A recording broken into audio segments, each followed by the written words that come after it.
Merci beaucoup pour ces mots d'introduction. Alors, quand on a commencé à réfléchir à ce thème de la JMS, pour chaque Journée mondiale des sols, notre objectif, c'est comment on arrive à permettre finalement davantage une appropriation politique par tous ces résultats de la recherche sur la connaissance et les enjeux de préservation des sols. Alors, on a choisi ce thème sol et santé, qui n'est pas un thème évident, parce que quand on le voit sur les territoires, on le verra un peu au travers de l'intervention de Sébastien Denis de Santé publique France. Le thème des sols n'est pas forcément un thème qui est très approprié par les acteurs qui font les politiques publiques, qui font les politiques de territoire, notamment en lien avec la santé. Alors on a voulu, en introduction de cette Journée mondiale des sols, mettre en avant une initiative qui a été mise en place il y a une petite année maintenant, et donc va venir nous présenter Anna Cassignol, qui est la mise en place d'un réseau national d'expertise scientifique et technique sur les sols, le réseau Ernest, qu'un certain nombre d'entre vous doivent connaître ou ont dû entendre parler. Et on trouvait que c'était intéressant de le mettre en avant pour cette JMS, parce qu'il reflète bien pourtant l'enjeu que reconnaissent bien des acteurs des politiques publiques à s'appuyer davantage sur un réseau d'expertise. Alors pas forcément que de l'expertise scientifique pure, puisque le réseau Ernest rassemble une diversité d'acteurs, et ça questionne d'ailleurs la notion d'expertise, mais je vais laisser Anna du coup nous présenter rapidement, mais prendre le temps qu'il faudra, les missions de ce réseau. Merci Sophie, et merci de me donner l'occasion de présenter le réseau. Je vais préparer une petite présentation pour vous présenter du coup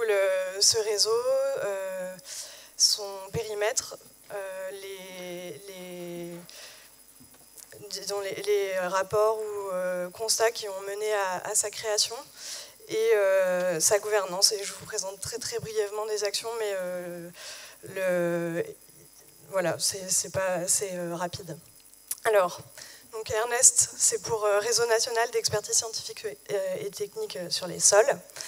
Ça a été,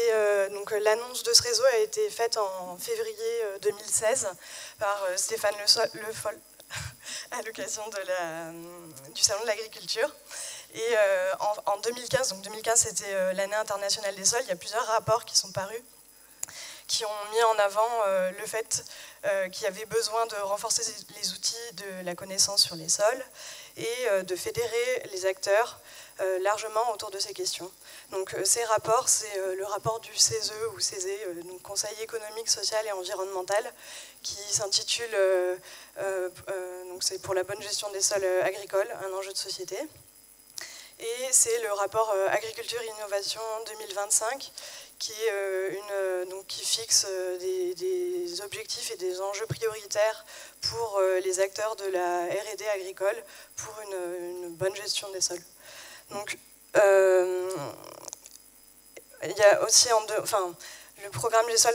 c'est un programme de recherche qui a été financé par le ministère de l'écologie, de la transition écologique et solidaire, et qui a financé des programmes de recherche sur les sols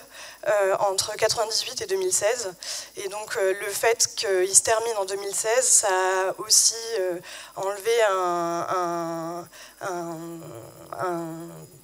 programme au niveau national qui réunissait beaucoup de chercheurs sur cette thématique et permettait du coup un dialogue et un avancement des connaissances. Donc les objectifs du réseau, c'est de fédérer les acteurs qui travaillent sur les sols. Et en termes de périmètre, donc il s'agit de tous les types de sols, donc c'est sols agricoles, urbains, forestiers, cités sols pollués et sols des milieux naturels, pluridisciplinaire puisque c'est un aspect qui est nécessaire pour prendre en compte toutes les facettes des sols, et multi-acteurs pour représenter les différents enjeux des professionnels sur les sols. Donc en termes de structure porteuse, c'est les logos qui sont présentés là. Donc c'est 3 ministères qui portent ce réseau, donc le ministère de l'Agriculture, de la Transition écologique et solidaire et de l'Enseignement supérieur et de la recherche et de l'innovation. Sont associées 3 agences de financement de la recherche, donc l'ADEME, l'ANR, donc recherche, et l'AFB pour ce qui est biodiversité. 2 instituts de recherche, donc l'INRA pour donc agronomie, et l'Alliance de recherche pour l'environnement, qui est une structure qui rassemble des représentants de tous les instituts de recherche français et qui a un groupe de travail dédié au sol. Sont associés aussi donc, 2 représentants de la R&D agricole, donc c'est l'ACTA, donc la chef de file des instituts techniques agricoles, qui apporte des outils aux agriculteurs pour la gestion des sols, et l'APCA, donc l'Assemblée permanente des chambres d'agriculture, qui fédère les chambres d'agriculture au niveau national, et donc au travers les chambres d'agriculture, la gestion de l'aménagement du territoire et du conseil agricole, entre autres. Last but not least, l'AFES, donc, qui participe aussi au pilotage du réseau Ernest. Donc la gouvernance, il y a le comité de pilotage avec les structures que je vous ai présentées, une cellule d'animation et un comité scientifique et technique qui a été formé donc, en juin de cette année, donc c'est tout jeune. Il réunit 32 experts, pédologues et autres. Il y a à peu près la moitié de pédologues et puis d'autres experts des sols qui amènent des regards sur des angles de sciences humaines et sociales, droit, économie, donc il y a des journalistes, agriculteurs, il y a plusieurs types de profils. Et voilà, donc les missions de ce conseil scientifique sont donc via les réseaux qui mobilisent de permettre une circulation des informations sur des outils de connaissance des sols ou des remontées de besoins. Et c'est donc de transférer des connaissances, de partager des connaissances, d'éclairer des politiques publiques, en particulier en lien avec des sollicitations des ministères sur des points particuliers sur lesquels ils ont besoin d'avoir une expertise sur les sols. Ensuite, la dernière mission, c'est de valoriser les résultats de la recherche, donc, qui a été, avec le programme GESOL entre 1998 et 2016, qui a apporté beaucoup de résultats qui n'ont pas forcément percolé, qui ne sont pas forcément appropriés par les gestionnaires des sols. Donc,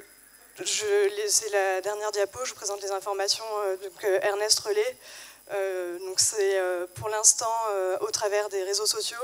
et l'annonce un peu, c'est qu'il y a un site internet qui va être mis en ligne au début de l'année 2019 et dans lequel seront présentées les productions d'Ernest, donc une enquête qui recense les besoins des acteurs qui travaillent sur les sols, qui a été faite cette année, et à l'avenir les avis du CSTI sur les différentes sollicitations qui lui sont faites, des informations sur les appels à projets d'innovation, de recherche, de R&D, qui peuvent être en lien avec les sols et qui sont des sources de financement pour les porteurs de projets sur ces thématiques, et des informations sur les événements organisés autour des sols en France, avec donc, le renvoi à des informations existantes sur les sols, que ce soit les productions du GIS Sol, donc GIS, groupement d'intérêt scientifique, SOL, qui fournit donc, des données, qui gère les systèmes d'information sur les sols en France, et les renvois aussi vers les productions de la FES, notamment les webinaires, les ressources pédagogiques qui sont mises à disposition sur le site internet. Voilà, mais j'en ai fini, et je suis là toute la journée, donc je peux répondre à vos questions sur le temps de pause. Et je vous souhaite une très belle journée, et je vous remercie pour votre attention.